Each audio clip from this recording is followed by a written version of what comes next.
Hollywood's golden age looked perfect from the outside. Beautiful actresses, charming leading men, sparkling gowns, legendary romances. It all seemed like a dream. But behind the cameras, things were not nearly as glamorous. In fact, some of the biggest stars ever to appear on screen were hiding some extremely unpleasant secrets. Especially when it came to basic hygiene, these weren't just occasional bad days. These were habits so terrible that co-stars complained, directors made jokes, and entire crews begged for breathing breaks. Today, we're diving into 9 golden age icons who might make you rethink how romantic their classic scenes really were. And trust me, number 3 is absolutely brutal. Let's get into it. Clark Gable. Let's start with the shocking Onetto millions of fans. Clark Gable was the perfect Hollywood gentleman. The smile, the mustache, the charm. But for anyone who had to get close to him, it was a very different story. Before versus after. Before, Hollywood's handsome leading man. After, a co-star's worst nightmare during kissing scenes. Under that famous mustache, Gable had major dental issues. By 32, he wore full dentures after a gum infection, and his breath became notoriously bad. Vivien Leigh used smelling salts before kissing him, calling it torture. Loretta Young said it felt like kissing a vinegar-soaked cadaver. Even crew members joked that standing near him was like looking into the devil's mouth after spicy chili. Studios even created a Gable breath survival kit with mints, mouthwash, and nose plugs, and still nothing helped. Marlon Brando, and this one takes it even further. Marlon Brando is remembered as one of the greatest actors ever. The Godfather, A Streetcar Named Desire, Apocalypse Now. But behind the talent was a hygiene problem people still talk about. Before versus after. Before, a brilliant method actor. After, a walking odor cloud with awards. Brando often went days or weeks without showering and wore clothes that smelled. As one crew member put it, like a fish market during a garbage strike. During Last Tango in Paris, he even ate blue cheese before intimate scenes and didn't brush his teeth. On another film, he bragged about wearing the same underwear for 3 months. By Apocalypse Now, his stench was legendary. Director Francis Ford Coppola called him a walking swamp monster. His trailer was so filthy the crew burned the furniture instead of cleaning it. Brando changed acting forever, and also left behind one of Hollywood's worst smells. Steve McQueen. Now here's where it gets really awkward, and here we are. Number 3, the one that shocks almost everyone. Steve McQueen, the king of cool, looked effortlessly stylish in every movie. Motorcycles, sports cars, perfect leather jackets. He was the ultimate tough guy, but off-screen, his hygiene was almost non-existent. Before versus after. Before, Hollywood's coolest action star. After, a man who smelled like sweat, gasoline, and old engines. MC Queen rarely showered.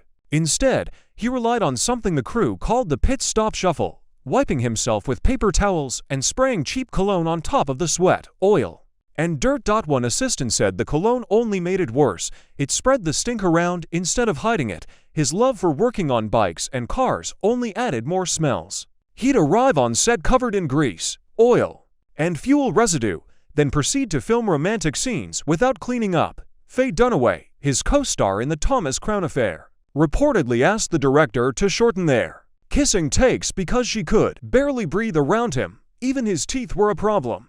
One lighting technician joked they were so yellow that we needed separate lighting settings for them. McQueen was undeniably cool, but according to people who worked with him, he was also undeniably hard to stand next to. Tallulah Bankhead, a legend with zero filter. While other stars tried to hide their hygiene issues, Tallulah Bankhead seemed proud of them. She famously said, "I never wash.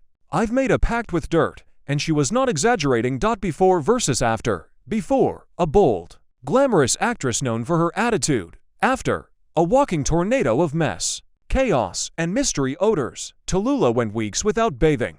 Her dressing rooms were so dirty that one theater staff member nicknamed her backstage area the bog. She didn't wear underwear either. For years, it became such a known issue that when Alfred Hitchcock had to ask her to wear some for a scene, she joked back, "Why do we call animal services?"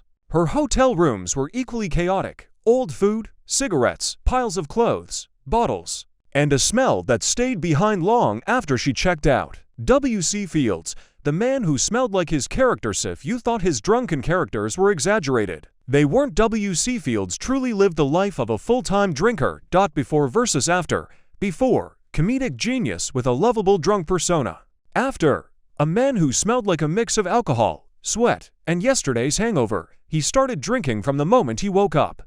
His clothes always carried the scent of stale booze. He was messy, unwashed, and often left hotel rooms in disastrous condition. A costume designer described him as smelling like sour liquor mixed with sweat.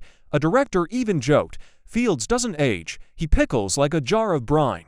Studios learned to work around him. Early call times were scheduled just to help him deal with hangovers before filming. He was a legend, but also an odor you couldn't forget. Bette Davis, the human chimney of Hollywood. Bette Davis was one of the greatest actresses in Hollywood history, and one of the heaviest smokers ever to hit the screen. Before versus after. Before, brilliant actress in glamorous roles. After, a cloud of smoke that never left the set.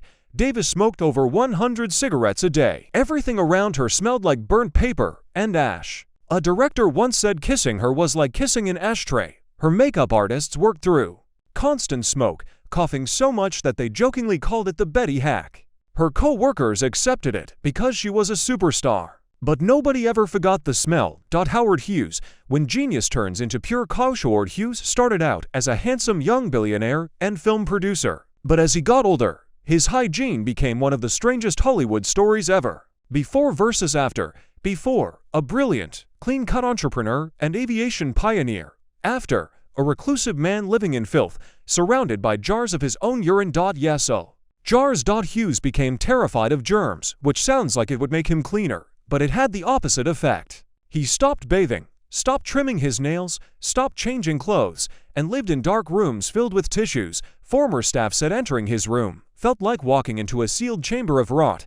It was tragic, bizarre, and unforgettable. Ava Gardner, beauty with a hidden problem. Ava Gardner was known for her beauty, one of the most stunning actresses of all time. But people who worked with her said something surprising. Her personal hygiene was extremely poor. Before versus after. Before, a glamorous Hollywood dream girl. After, someone crew members could identify by smell from across the set. Insiders said she rarely brushed her teeth, didn't wash regularly, and often used perfume instead of actual cleanliness. Hotels had to replace bedding constantly because she left such a mess behind. Her beauty was legendary, but her hygiene definitely wasn't. Charles Laughton, the actor with a smell all his own. Charles Laughton was one of the greatest character actors of his time. Mutiny on the Bounty, witness for the prosecution, The Hunchback of Notre Dame. But behind all that talent was a smell people never forgot. Before versus after. Before, a brilliant actor with intense, unforgettable performances. After, a man whose body odor was so strong it needed its own wardrobe rules. His costumes had to be kept in a separate room with fans running because the smell was so strong. He sweated heavily during scenes, and co-stars often carried smelling salts to get through close-up shots. Directors put up with it because his acting was incredible, but everyone agreed the smell added intensity, whether they wanted it or not. We love the glamour of old Hollywood, the gowns, the romantic scenes, the perfect actors, the legendary love stories. But behind the camera, many of these stars were dealing with or causing some very real, very smelly problems. Studios had to hide it. Co-stars had to survive it. And today, we get to laugh about it. So, the next time you watch a classic film, remember, those romantic close-ups may have been much harder to film than they look. Who shocked you the most on this list? Let me know.